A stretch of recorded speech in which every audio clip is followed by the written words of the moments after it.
क्या सास बन सकती है माँ? अरे क्यों रे? काम में ध्यान नहीं है जो सब्जी में नीरा नमक भर दिया। मुफ्त में रोटी तोड़ने की आदत पड़ी हुई है। ये सब यहाँ नहीं चलेगा। गलती हो गई माँ जी, माफ कर दीजिए। माफी चाहिए? चलो ठीक है, ये नमक भरी सारी सब्जी खत्म कर।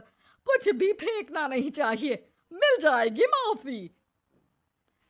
सुनैना की शादी कुछ महीनों पहले ही वासु से हुई है, जिसके बाद से उसकी जिंदगी इस नर्क में जल ही रही है। और अब यही सुनैना की आम जिंदगी है, जिसमें उसकी सास हर छोटी बात पर और कभी-कभी तो बिना किसी बात के बस उसे परेशान कर खरी खोटी सुनाती ही रहती है।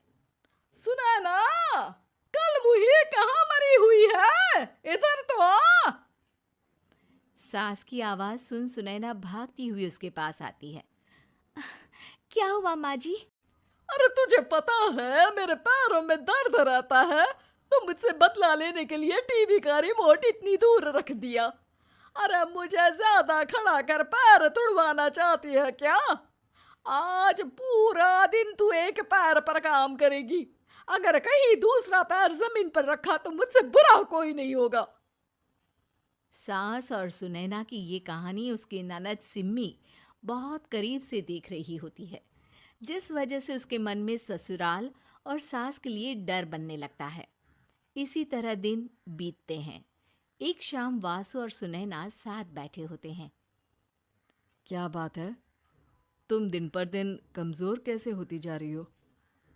नहीं तो, आपको ऐसे ही लग रहा होगा। मैं बिल्कुल ठीक हूँ।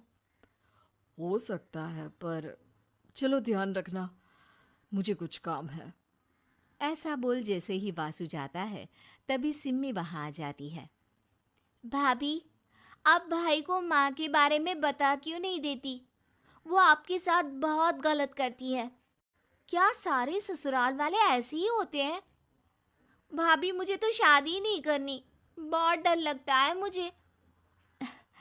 अरे तुम बेकार ही टेंशन ले रही हो। ऐसा कुछ नहीं है। मुझे पता है तुम्हारा ससुराल बहुत अच्छा है, इसलिए खुशी खुशी ससुराल की तैयारी करो। सिम्मी तो वहां से चली जाती है, लेकिन सुनैना उसकी बातों से सोच में पड़ जाती है। कुछ दिनों बाद सुनैना के मम्मी पापा और भाई उनके घर आते हैं, जिन्हें देख सास हैरान रह जाती है। आप लोग सुनैना से मिलने आए हैं? अरे बहू, देख तो तेरे मम्मी पापा आए हैं। जी नहीं, आज हम यहाँ लड़की नहीं लड़के वाले बनकर आए हैं। हाँ माँ, मैंने ही सिम्मी और शरद के रिश्ते की बात मम्मी पापा से की थी। शरद हमारी सिम्मी के लिए परफेक्ट है। बेटे की बात मानते हुए उसकी माँ रिश्ते के लिए मान जाती है, पर अब सिम्मी के मन में ससुराल का डर और ज्यादा बढ़ जाता है। जैसे यहाँ माँ भाभी पर जुल्म करती है, ये भी पक्का अपनी बेटी का बदला लेने के लिए ही मुझसे शादी कर रहे हैं। इसी सब के बीच देखते ही देखते सिम्मी शरद की शादी हो जाती है और सास के नाम से डरी सहमी सिम्मी ससुराल पहुंच जाती है। जहां पहुंचते ही वो डरते हुए बोलती है, मम्मी जी, मैं अभी पूरे घर का काम कर दूंगी और जॉब भी छोड़ दूंगी। जैसे आप कहोगी मैं सब कुछ वैसे ही करूंगी। अरे, इतना डर क्यों रही हो? और अभी घर आई हो, कोई काम करने की जरूरत नहीं। नई शादी है, कुछ दिन आराम करो, घूमो फिरो। रही बात घर या जॉब की, तो वो तुम्हारी चॉइस है, कोई तुम्हें नहीं रोकेगा। सास का ऐसा व्यवहार देख सिम्मी हैरान रह जाती है और अपनी भाभी सुनैना का ससुराल में पहला दिन सोचने लगती है। चलो हो गया कार्यक्रम खत्म। जा वासु, आराम कर। बहू, तू अपने काम पर लग जा। काम से मेरा मतलब है घर का काम, क्योंकि अब से तुम इसके अलावा और कोई जॉब बॉब नहीं करोगी। हाँ। क्या हुआ? कहाँ खो गई? लगता है सपनों में ही घूमने लगी। बताती हूँ तुझे अभी। मेरी बेटी का मजाक बनाएगा? सपने में क्यों, असलियत में घुमा कर ला। जा। ससुराल की ऐसी इमेज सिम्मी ने कभी सपने में भी नहीं सोची थी। अपने आप को बहू नहीं, बेटी सुन उसे बहुत हैरानी होती है। लेकिन जैसे जैसे समय बीतता है, तो अब सिम्मी को किसी भी जगह से ज्यादा ससुराल अच्छा लगने लगता है।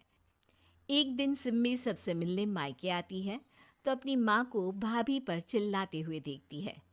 अरे करमजली, अगर मुझे इतना ही पैसा खर्च करना होता तो तेरी जगह घर में नौकरानी ना रख लेती। तुझे लेकर आई जिस नौकरानी का पैसा बचे, पर तू तो उससे भी ज्यादा खर्चा करा रही है। बस माँ, तुम्हें कोई कुछ बोलता नहीं तो हर हद पार करोगी क्या? अगर यही सब मेरी सास करे तो? अरे तो उनकी बेटी को जिंदा गाड़ दूंगी। तुम्हारे और उनके अंदर यही तो फर्क है माँ। तुम उनकी बेटी के साथ क्या क्या करती हो, सब कुछ पता होने पर भी वो तुम्हारी बेटी को पलकों पर बिठा कर रखते हैं। एक आप है, उनकी बेटी को अपनी बेटी जैसा तो क्या बहू तक नहीं समझती। माँ, आपको सुनकर मिर्ची जरूर लगेगी, लेकिन मेरी सास मेरी माँ से अच्छी माँ और सास दोनों हैं। इस पर सिम्मी अपनी माँ को अपने ससुराल और उसके प्यार के बारे में सब कुछ बताती है, जिसे सुन सुनैना की सास को अपनी हर गलती का एहसास होता है। अगर वो चाहते तो आराम से अपनी बेटी का बदला मेरी बेटी से ले सकते थे, पर उन्होंने ऐसा नहीं किया और तुझे हमसे भी ज्यादा प्यार दिया। तुम दोनों ही मुझे माफ कर दो। इसके बाद तो जैसे सुनैना की सास का रूप पूरी तरह बदल जाता है। Mission successful. रिवेंज लेना है क्या?